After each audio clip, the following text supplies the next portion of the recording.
Hello viewers, welcome to my channel Learning English Speaking. So daily we are learning some or the other new thing, but very important thing which I am going to tell you is how to make resume और CV. CV mean curriculum vitae और बहुत से बच्चे इसको कहते हैं biodata. लेकिन इससे पहले I wish every one of you happy and healthy day, but one thing I also want to ask you, whether you are practicing whatever I am telling you or not, please comment में ज़रूर बताइए। और अगर नहीं कर रहे हैं तो उसकी प्रैक्टिस ज़रूर करिए। अब एक दिन एक वीडियो में और लाने वाली हूँ इसी बारे में, इससे बाद में लाएंगे। लेकिन आज जो है हम बहुत ही इम्पॉर्टेंट बात पे, क्योंकि कुछ एक व्यूअर्स का कहना था कि मैम हम इंग्लिश बोलना तो सीख रहे हैं धीरे धीरे, बट कई बार होता है कि कहीं पे अप्लाई करना है तो हमको अपना रिज्यूमे बनाना नहीं आता है, उसको हम कैसे बनाएं। तो that's why today I have taken this video for you. I am bringing this video for you to make you learn how to prepare your resume for a job. Resume कहिए या सीवी कहिए या biodata कहिए, एक ही चीज़ है तीनों, जिससे कि like an application for applying for a job.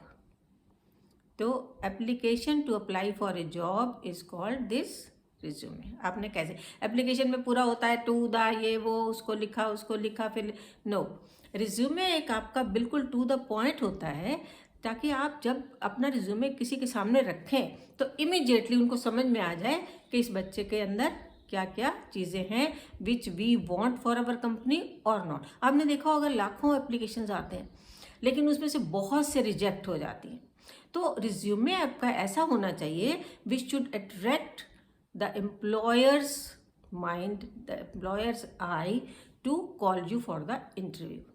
तो रिज्यूमे बनाना भी is a very good art and is a very essential art to learn.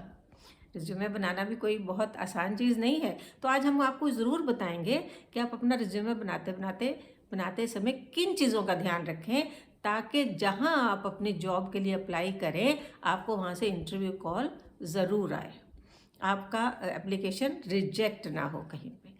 तो उसके लिए हमें छोटी छोटी बातों का ध्यान रखना है, जो मैं कोशिश करूँगी कि आप सब इसको समझ जाएं और आप इसी तरह से अपना रिज्यूमे बनाएं आज के बाद।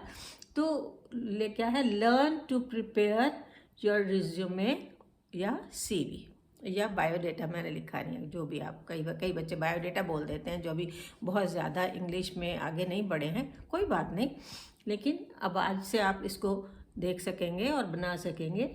तो कहता है कि take care that it should not be too lengthy. सबसे पहला पॉइंट है कि इस बात का ज़रूर ध्यान रखिए कि बहुत ही लंबा चौड़ा 4-5 पेज का रिज्यूमे कभी बना के मत भेजिए। आपका resume short and best and to the point and full of information होना चाहिए।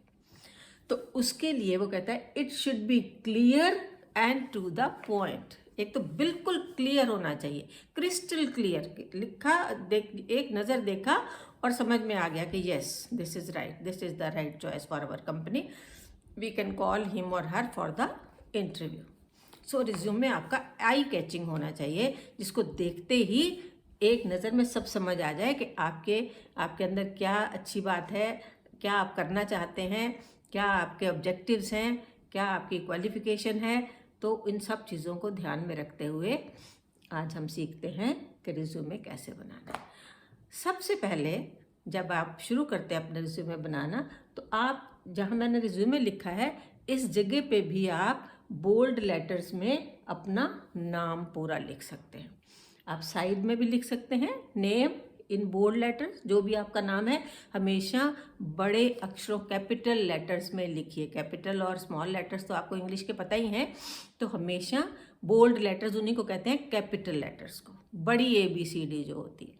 तो आपने नाम को हमेशा लिखना है कैपिटल लेटर में, बड़ी वाली ABCD, ए वाला ऐसे वाला ABCD, ठीक है। तो आपने अपना नाम लिख लिया सबसे पहले, चाहे आप यहाँ सेंटर में लिख सकते हैं या आप कि साइड से भी नेम लिख के आगे हाइफन लगा के अपना नाम लिख सकते हैं, full name in bold letters और इन कैपिटल लेटर्स।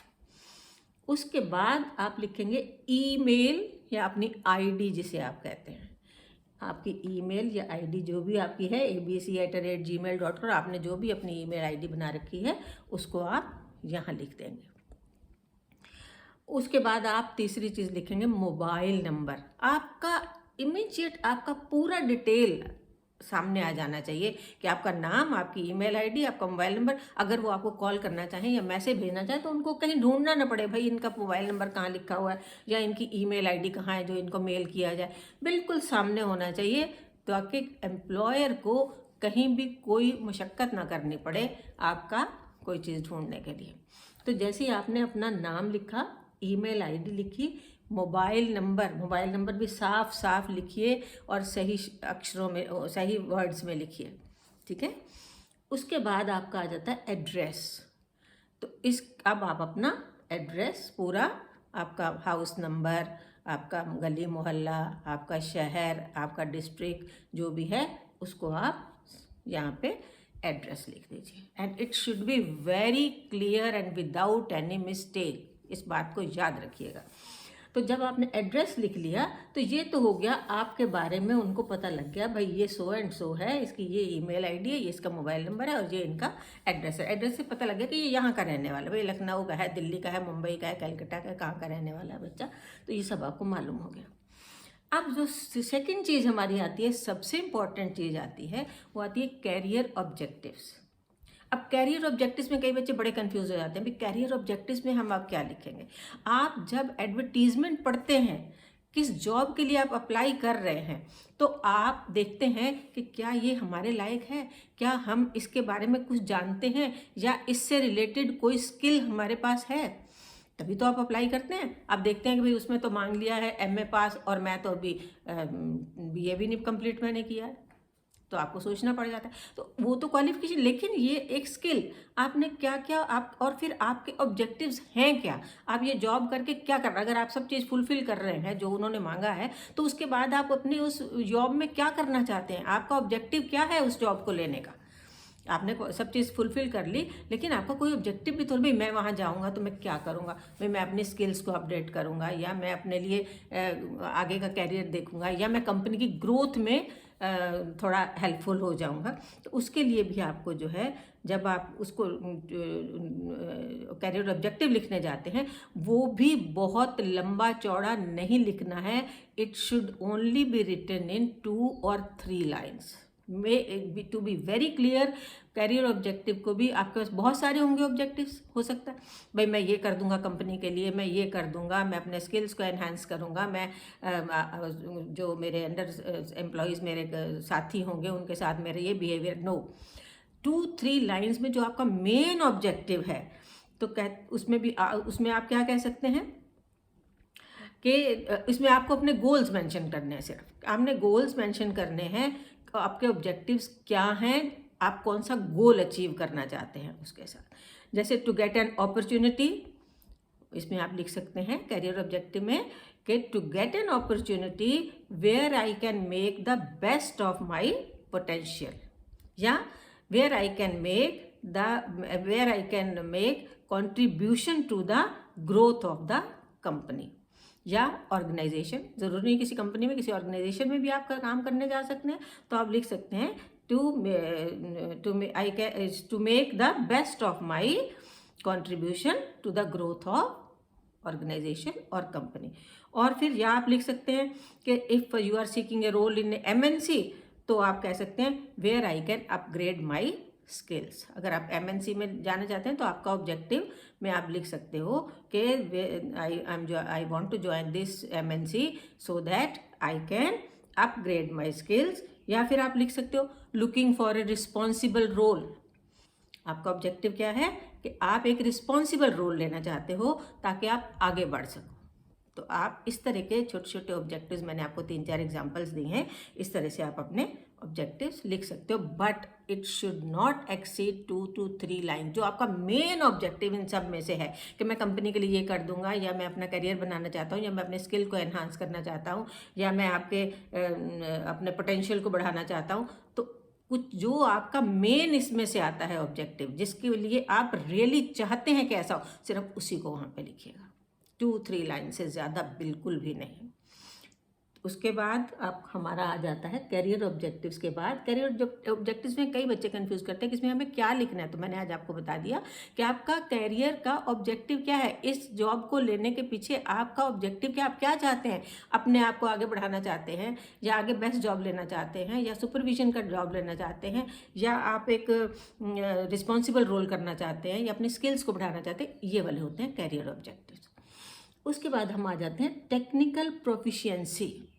आप टेक्निकल प्रोफिशिएंसी सोचेंगे, अब आपने तो कोई टेक्निकल कोर्स नहीं किया है अगर, तो टेक्निकल प्रोफिशिएंसी में आपने जो भी कुछ स्पेशल सीख रखा है, कभी आप 2 महीने का कंप्यूटर कोर्स कर लेते हैं, कि आपने उसमें HTML सीख लिया, या आपने कोई प्रोजेक्ट बनाना सीख लिया, या कोई भी आपने नई चीज़ जो टेक्निकल सीख ली है, डिजिटल मार्केटिंग का कोर्स कर लिया, तो इस तरह से आपने कुछ भी कर लिया है, तो वो आपकी टेक्निकल प्रोफिशिएंसी में आ जाएगा।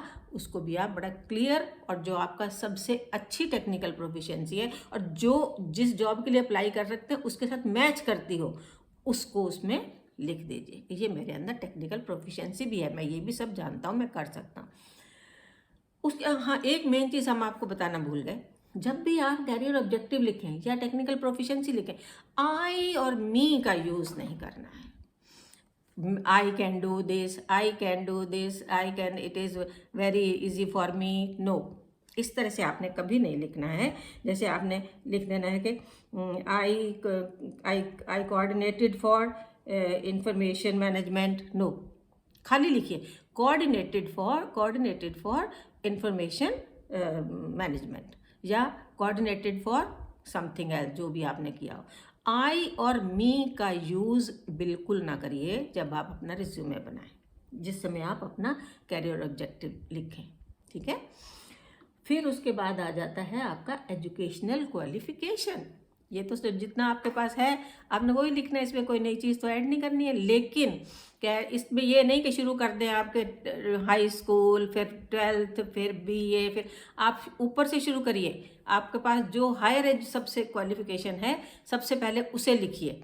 जैसे आप MSc हैं, MSc B.Ed है, आप MSc इंजीनियरिंग में आपने M.Tech किया है, B.Tech किया है, तो जो आपका LLB है या आपने LLM किया है, तो जो भी आपकी हायर है सबसे, उससे शुरू करिए। सबसे पहले आप अपने, अगर आपने MA किया है तो आप लिखेंगे सबसे पहले MA, MSc जो भी हैं, उसके बाद BA, और फिर आप अपना एक 10th या 12th का दे दीजिए, जिसमें आपका डेट ऑफ बर्थ वगैरह होता है।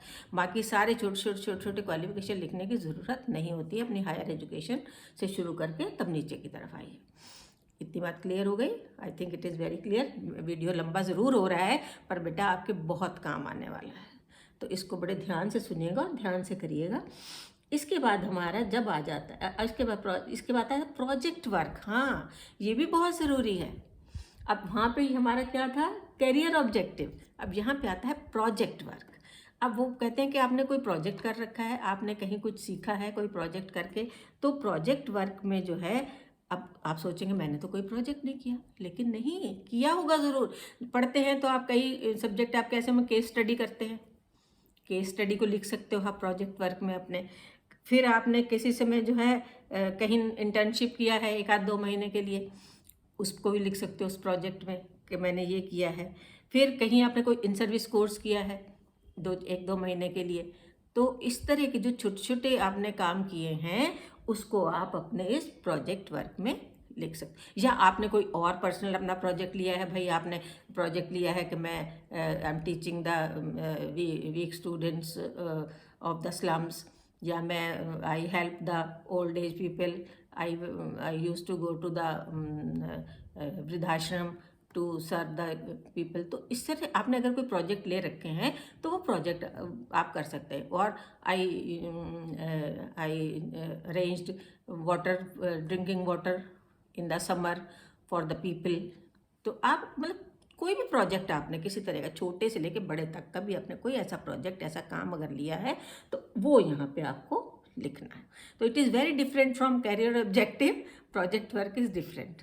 समझ में आ गया आपको? तो आपका प्रोजेक्ट वर्क इंटर्नशिप हो सकता है, इन सर्विस कोर्स हो सकता है, आपका छोटा छोटा केस स्टडी हो सकती है, और आपने अगर कोई सोशल वर्क किया है वो इसमें आ सकता है, प्रोजेक्ट आपने लिया है तो। ठीक है, तो ये आपने कंप्लीट कर लिया। और उसके सबसे लास्ट में हम लिखते हैं पर्सनल प्रोफाइल। पर्सनल प्रोफाइल लिखने में अब आपने अपने बारे में तो सब ऊपर बता दिया।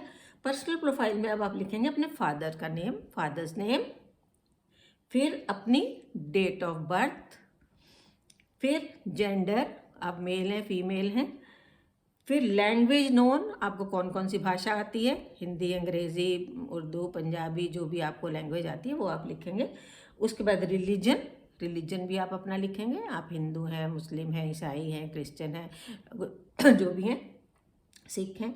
इसके बाद आती है आपकी नेशनैलिटी, नेशनैलिटी राष्ट्रीयता, यानी कि आप इंडियन हैं, आप इंडिया में अप्लाई कर रहे हैं तो अपनी नेशनैलिटी इंडियन। अगर आप इंडियन नहीं हैं, कहीं और के हैं, तो आप साउथ अफ्रीकन हैं, अमेरिकन हैं, जो भी आपकी नेशनैलिटी, जिस देश के आप रहने वाले हैं वो आप नेशनैलिटी भरेंगे।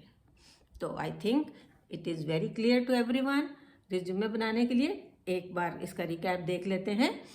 To take care that it should not be so lengthy, it should be clear and to the point, main thing to keep in mind.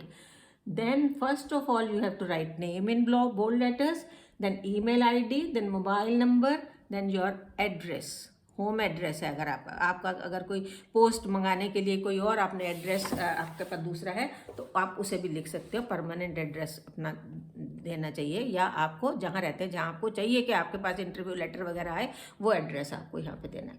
फिर career objectives, technical proficiency, educational qualification, project work, personal profile, father's name, date of personal profile, यानी कि आपका personal और चीज़ें क्या हैं, आपके father का क्या नाम है, आपकी डेट ऑफ बर्थ क्या है, जेंडर क्या है, language known, religion and nationality. तो आशा है आप सबको वीडियो पसंद आया होगा और यूज़फुल भी है आपके लिए। तो अगर ये पसंद आया हो तो प्लीज़ मेरे इस चैनल को, मेरा हौसला बढ़ाने के लिए, ताकि मैं आगे आपको और भी कुछ सिखा सकूं, तो इसको सब्सक्राइब करना, फर्स्ट टाइम आए तो सब्सक्राइब करना ना भूलिएगा, और लाइक और शेयर तो ज़रूर करना बनता है। और शेयर इतना करिए कि हर बच्चे को अपना रिज्यूमे बनाना आ जाए। मैं आपसे रोज़ ये रिक्वेस्ट करती हूँ कि आप इसको लाइक ज़रूर करिए और शेयर ज़रूर करिए। एटलीस्ट अपने 3-4 फ्रेंड्स को तो ज़रूर शेयर करिए, जितने भी लोग इसको देखें। और मैं आई होप कि मैक्सिमम जो जितने लोग देख सकते हैं इसको तभी देख पाएंगे जब आप शेयर करेंगे सबको। और मैं यूट्यूब से भी रिक्वेस्ट करती हूँ कि इस तरह के वीडियोस को प्लीज़ बहुत आगे बढ़ा दीजिए, ताकि सबके लिए यूज़फुल हो और सब लोग सीखें, क्योंकि मेरी दिली इच्छा है कि बहुत बच्चे सीखें इससे, सबको इससे फ़ायदा हो। So okay, this is enough for today. Thank you for listening to me, and take care. Have a nice day. We will meet again. Okay, bye-bye.